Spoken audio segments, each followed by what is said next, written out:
The Baltimore Ravens return after a nice 10-day hiatus after defeating the Cincinnati Bengals on Thursday night and head to the West Coast, the state of California, in the city of Angels in SoFi Stadium to face the Los Angeles Chargers. If you know anything about us here in the Flex Zone podcast or watch football regularly, you know the Chargers are going to Charger. Hit that subscribe button, sound off in the comments, let me know your predictions. Sunday night, prime time, NBC, Ravens, Chargers, preview, coming to you now.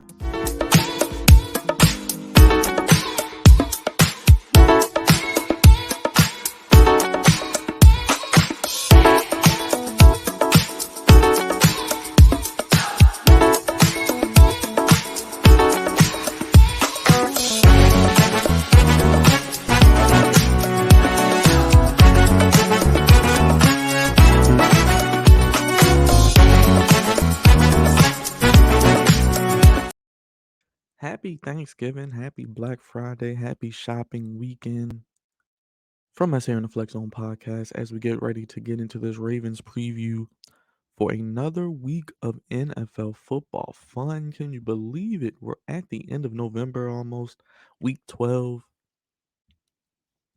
and the Ravens come into this game 8-3, and they're playing a team, and I said it in my open, the Los Angeles Chargers.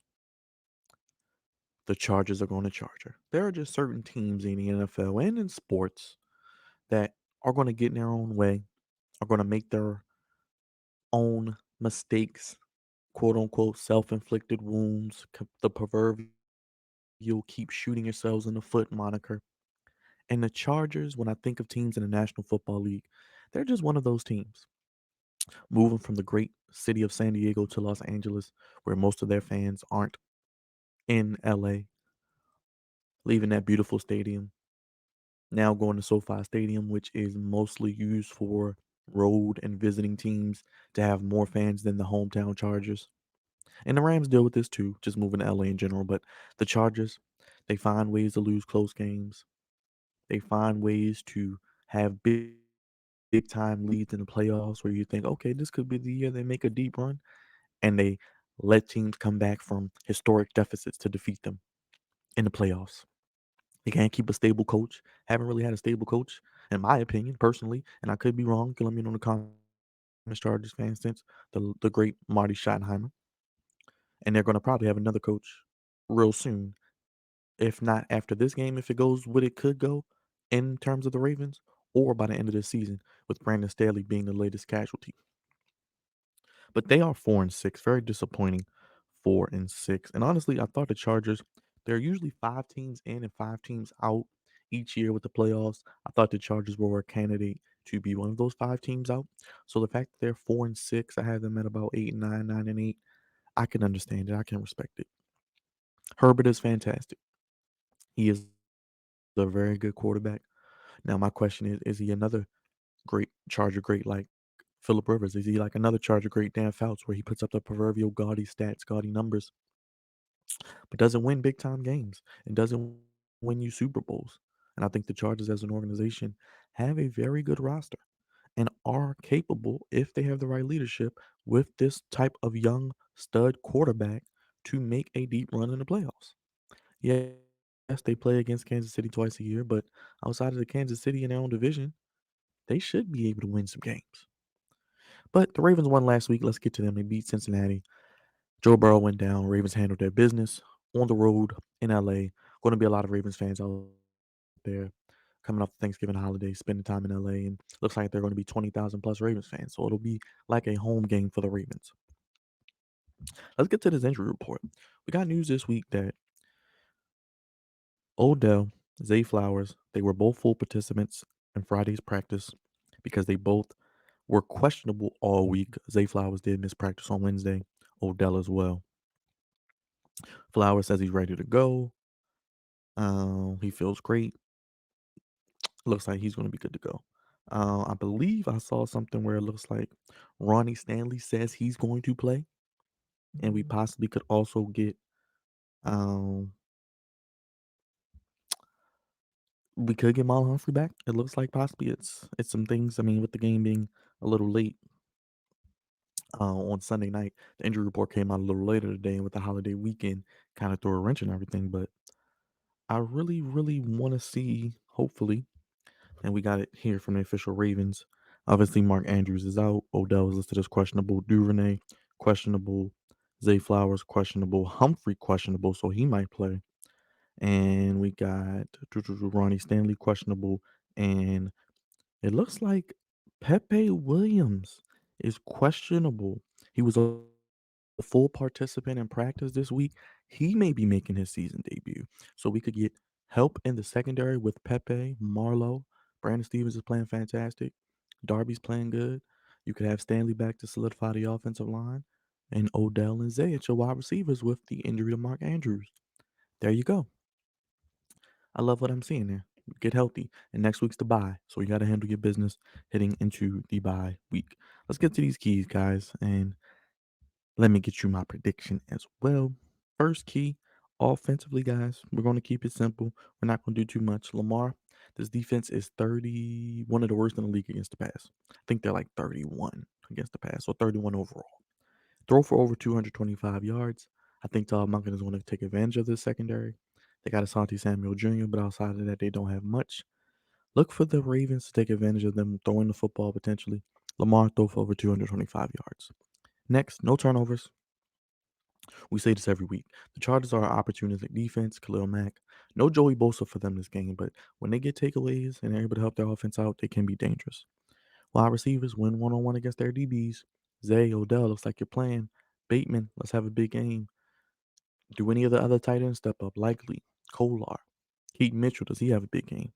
Win against their DBs. I think this is going to be a shootout. So my next one is score touchdowns in the red zone.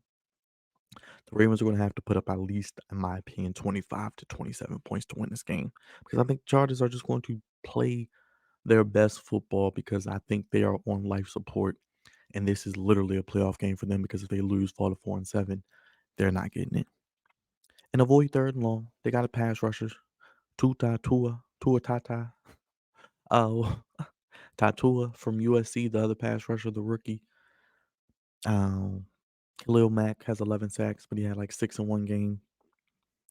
They got some pass rushers. Even though without Joey Bosa, they can still get after the pass rusher. And I know I butchered the one pass rusher's name, but he's a rookie from USC. He's pretty good. And I think Khalil Mack is still serviceable, in my opinion. So he's good with a bull rush. So don't let them get after you. Avoid those third and longs. Defensively, don't let Herbert run. Herbert is very deceptive offensively with his legs. We know he has the big time arm. He much is kind of similar to like a Josh Allen, not as big, not as fast, but he has the I think sneaky athletic ability that he can gash you for 7, 10, 15 yards running. Keep him in the pocket, don't let him run. Next, keep him under 275 yards. I think he's going to make his plays like a Joe Burrow, like a Mahomes, like the upper echelon quarterbacks in the league, a Josh Allen. Lamar does. He's going to make his plays. He's going to make his 3 or 4 throws that'll make you say, wow, or you're going to look at your TV or look at somebody what you're watching the game with like, wow, I haven't seen a lot of Justin Herbert. Heard good things about him, but I can see why he's highly touted. He may make 3 or 4 plays like that. He's going to get his, but let's keep him under 275 yards. Next, Keenan Allen, the most targeted receiver in the NFL, most targets on the team. He's pretty much the offense, the straw that stirs the drink. If you can contain him, keep him under 75 yards with having Pepe back, with having Marlowe, and with having Brandon Stevens good as anybody right now in the secondary and the safeties, you got to keep him under 75 yards. Give up field goals in the touchdown in the red zone. While I want the Ravens to score touchdowns, I need the Chargers to be held to field goals. I know the Ravens defense is holding teams to proverbial about 14, 15 points a game.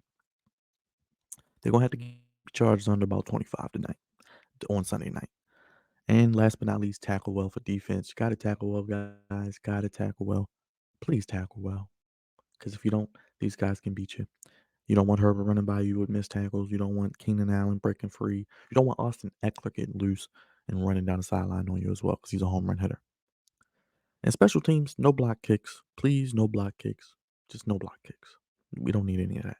It's going to be nice weather in the 70s. Let Tucker do his thing if we got to kick field goals. Now, prediction wise, I initially before the start of the season, I thought this was a game the Ravens could potentially lose. But looking at how the Chargers play, looking at how the Ravens are playing, looking at the things that are in the Ravens' favor, I think the Ravens are a better team. They're a better coach team. They're the more physical team. They have, in my opinion, still the most dynamic player in the NFL, the better quarterback, in my opinion, still because of what he can do with his legs and with his arm. And I think they have the better defense, obviously. But I think this is going to be a shootout. I'm taking the over. I do think the Ravens cover. I'm going Ravens 34, Chargers 27. Like I said, I think Herbert is going to get his. I do think Keenan Allen is somehow, some way going to make a play or two. I think that Eckler is going to show his face a little bit as well. And I think this is going to be an interesting kind of back and forth game where the Ravens pull away late. But I think they do cover that 6.5 spread, the over. They hit the over. And I think the Ravens beat the Chargers 34-28 to move to 9-3 before hitting into the bye.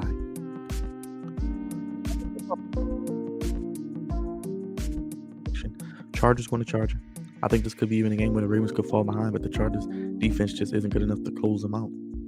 And if the Ravens do somehow blow out the Chargers, we could see Brandon Staley possibly let go. Will he be fired mid-season or during the season, or will they let him ride it out to the end of the season? Because I think this is it for him, especially if they miss the playoffs. But remember, I see Lamar throw for over 225 yards, no turnovers, win against their DBs 1-on-1, score touchdowns in the red zone, avoid 3rd and long.